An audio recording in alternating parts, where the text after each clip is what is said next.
Hello everyone, this is I'm walking through how to adjust download quality on YouTube.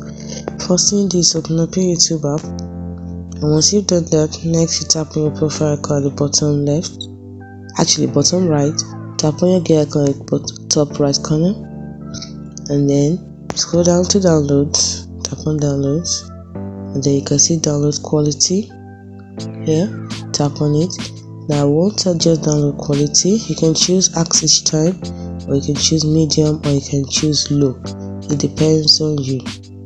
So that is how to adjust download quality on YouTube. You can also go to data saving and change your default setting.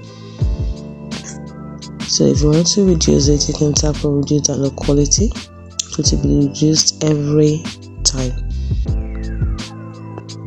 Then you can also choose to select quality for every video, leave it on or leave it off. It depends on you. You can also decide not to reduce download quality. It depends on you. So those are ways to adjust download quality on YouTube.